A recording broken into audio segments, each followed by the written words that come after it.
Okay, game 3 of the match in MediumGames tournament, TeamOkay versus Mort. It's currently tied at 1-1. So we're halfway through, and the board.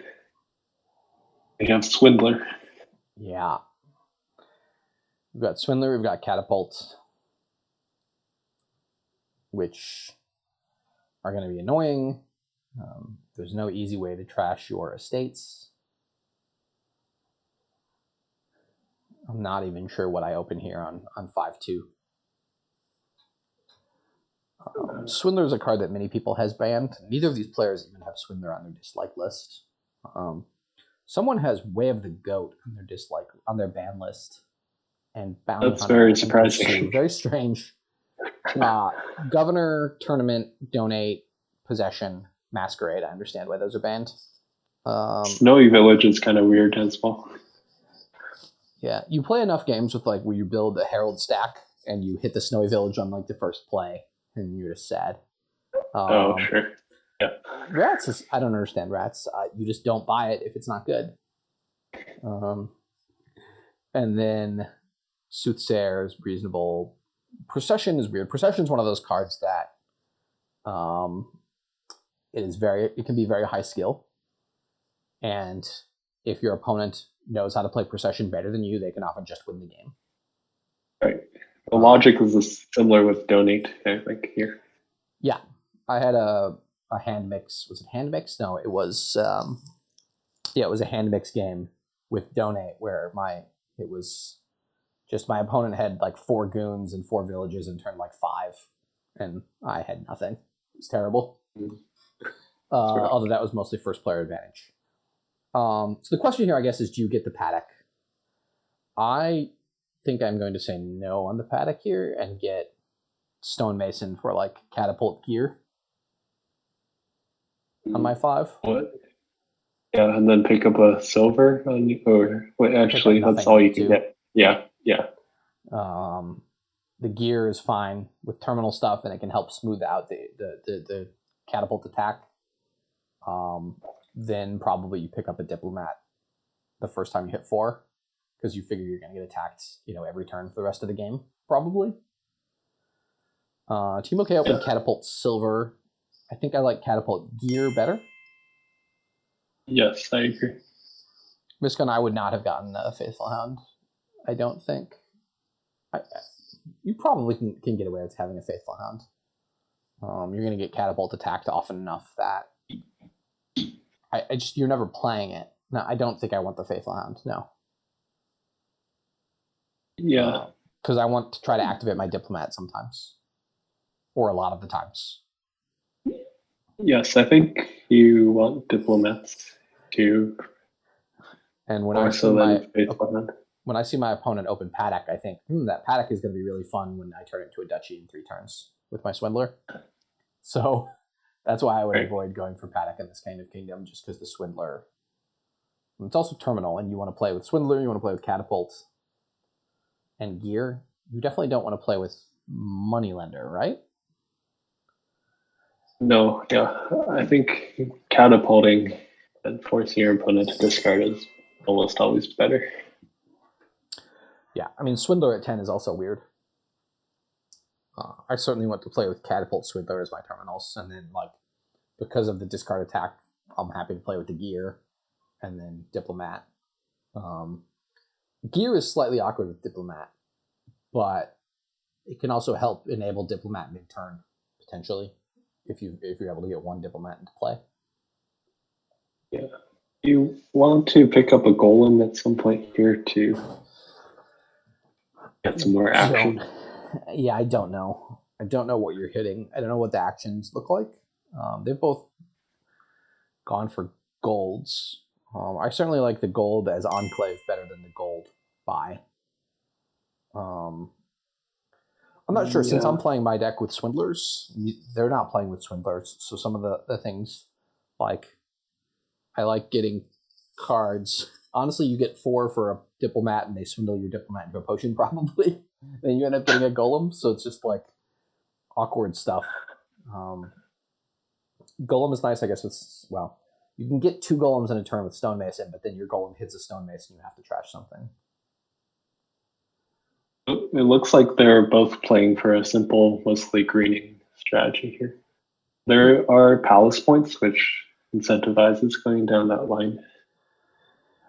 I suppose. I think that deck get wrecked by a deck that plays a ton of Swindlers in a turn. How do you build to a deck that plays a ton of Swindlers in a turn? Maybe you do need to get Golem. Then, yeah, if I saw my opponent going for this money use strategy, I would probably divert, go for the Golem. I mean, I guess you can only play. Yeah, your Golem's going to hit horses sometimes, right? Yeah, that's. It's sort of awkward. Like, it's not. Doesn't feel like a reliable engine by any means. Yeah. I mean, it's turn 11. They're churning through this gold pile.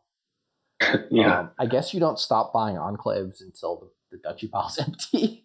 As strange as that sounds. And then all of a sudden your paddocks become really good. Right, yeah. That's an interesting interaction too. Like here, I'd probably get another paddock as Mort, seeing that the duchy pile is about to run out. Yeah. Yeah, so once your paddocks are activated, you can do a lot more things too. Like Golem becomes a lot more useful. Yeah, just the decks are so big at that point that. Yep, yeah. They both have 4 or 5 golds a piece. Yeah. Yeah, and so I guess only one of them went for catapult. So like in a catapult mirror where you're both playing with catapults and swindlers and attacking each other, this game plays out very, very differently. Yeah. When you're like the diplomat pile makes sense to be at 10 when the swindler pile's at 10 and the catapult's at 9.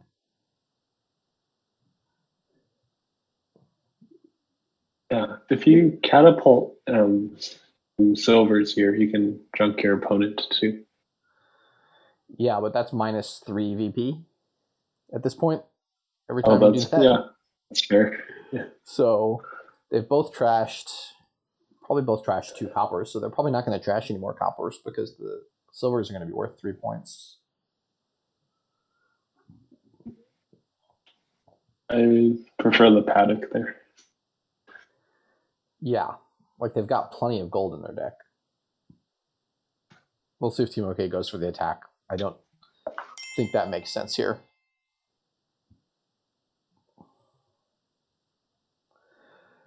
Yeah, Miss Gunn, they've adopted for a different strategy than I would have gone for, so I'm trying to say, in the perspective of the decks they've built, what would be the best thing to do.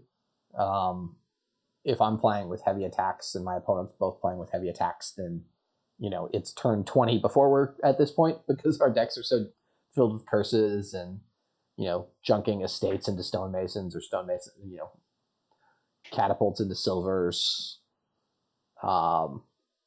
You can paradoxically somehow build more because you can actually do stuff with the diplomats, but it's going to be a painful game in the attack game. They've adopted for what looks like a fun game here. And that's not a slight on them. They are playing decks that are doing stuff and having fun. Sometimes when you get in the narrow, I'm going to attack you when you're going to attack me decks, the games don't end up being as fun. And it all evens out in the end. Yeah, you have your 25 turn ambassador games. Yeah. So now I think you just go in on provinces. I don't think there's much else to do at this point. You buy provinces on 8, and then you buy silvers on anything less than 8. Yeah, that sounds good. And you have to count as Mort how many. Well, I think you trash the copper for the province, but you have to track how many silvers you have and how many coppers you have, and make sure you don't get too far down. Yeah, sure. As you realize, oops, I just moneylendered a copper and now I lost 3 victory points. Had that happen to me quite a few times. Yeah, it's sort of annoying to do when you're playing fast because it's hard to track everything without scrolling through the log. Yeah, and like certainly I play games where if you're playing some card games, you're tracking the deck as it goes on and how many cards you've seen of each thing. But normally in Dominion, I'm thinking about higher level strategy than specifically just tracking the deck. unless it's like a keep game. Yeah, I believe Silver scores 3 points here for TeamOkay. Yeah. Can't imagine how it wouldn't. But they've left the door open for Mort to get a province here and win the game. We'll see what Mort draws with this horse. Exciting. Yeah, unfortunately, TeamOkay has 8 immediately in the next hand. Don't play that moneylender, please. Oh my god. Oh, yikes. I did say it right as they did it, right? Yeah. And Mort loses the game. Oh. I don't think Mort has realized that yet. Yeah, I mean, I said it as it was happening. And I talked about it ahead of time. That's something that can happen in this kind of kingdom. Mort has still not realized, unfortunately. But if they just hadn't played that moneylender, they would have clicked province and won the game by 3 points. They just played it out of habit, and because they were first that's really actually lose the game. Yeah, it's pretty unlucky for that to happen, anyways. But now they've got to play another game, and TeamOkay is up 2-1.